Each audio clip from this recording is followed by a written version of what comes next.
میں چاہتا ہوں کو چھوڑ دیں. 80% مجمع تو باہر ہے. نئے مجمع میں کام، جیسے میں نے ظہر میں عرض کیا، طلبہ کا کام بند ہے. آپ کرو، آپ کھول لو.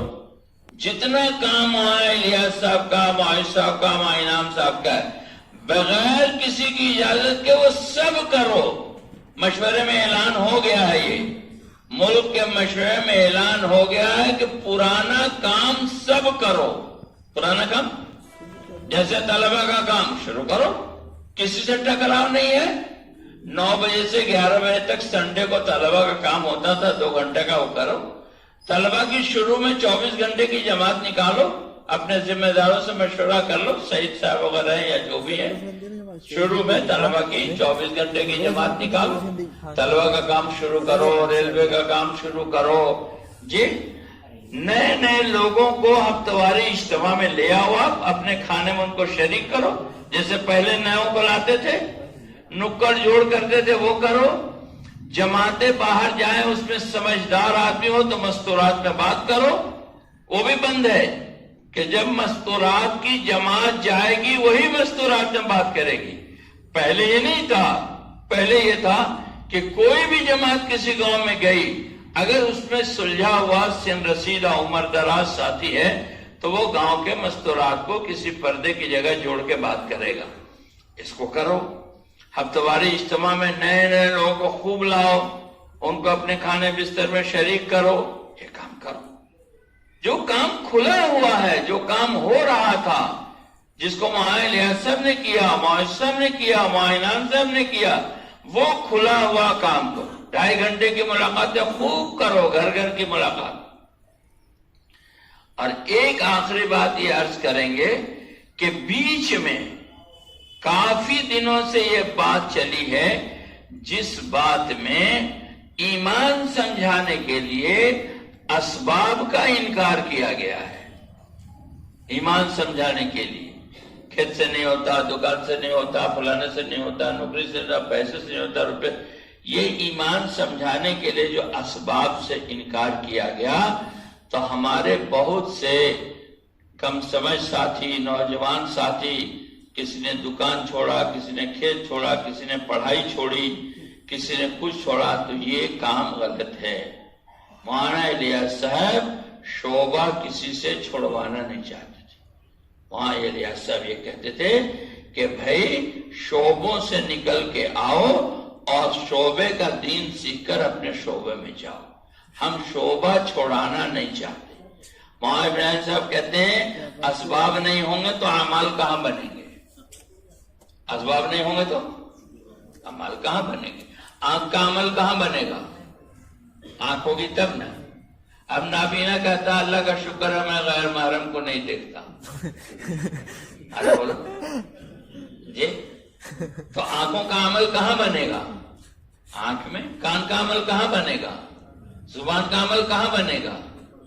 تجارت کا عمل کہاں بنے گا؟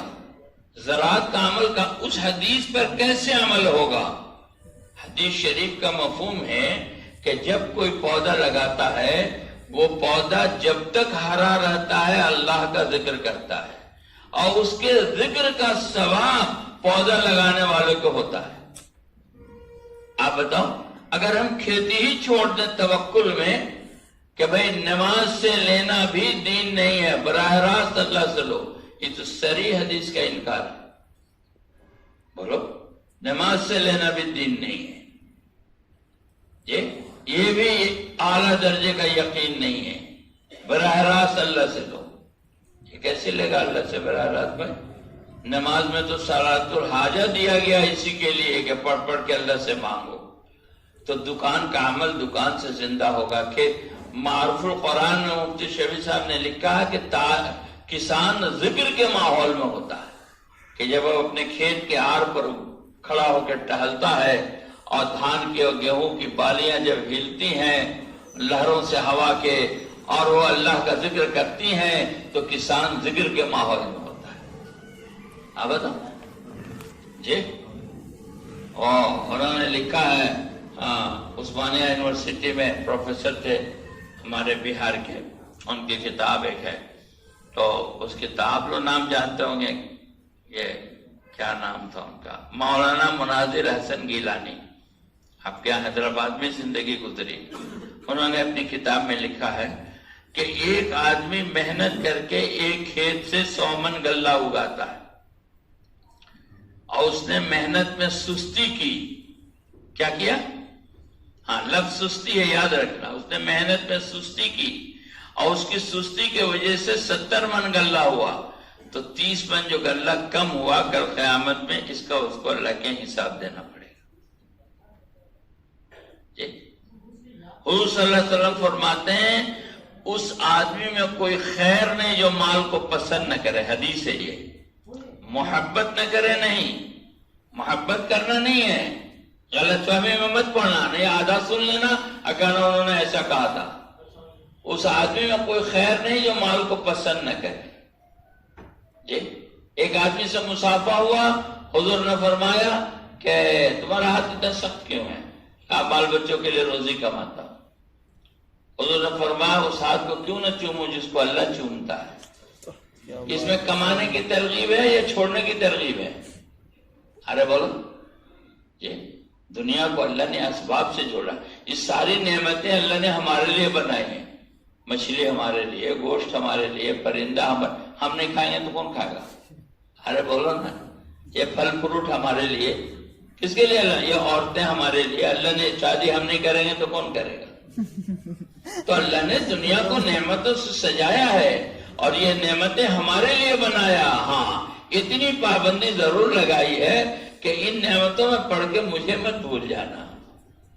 ان نعمتوں میں پڑھ کے مجھے نہیں. اس لیے دعوت یہ ہے کہ ہمارے ساتھی اچھی طریقے سے، ہمارے معاملات بھی اچھے ہوں، ہماری معاشرت بھی اچھی ہو، دکانداری بھی اچھی ہو، کمائی بھی اچھی ہو. ہم بیوی بچوں کو بھی دیکھتے ہوں. تم میں سب سے بہتر وہ ہے جو اپنے گھر والوں کے لیے بہتر ہے، اور میں اپنے گھر والوں کے لیے بہتر ہوں. حدیث شریف ہے. افضل صدقہ بال بچوں پہ خرچ کرنا ہے. افضل صدقہ بال بچوں پہ خرچ کرنا ہے. اس لیے کمائی کی لائن کو بھی مضبوط کرو اور قربانی کو بڑھاؤ، تبھی تو قربانی دو.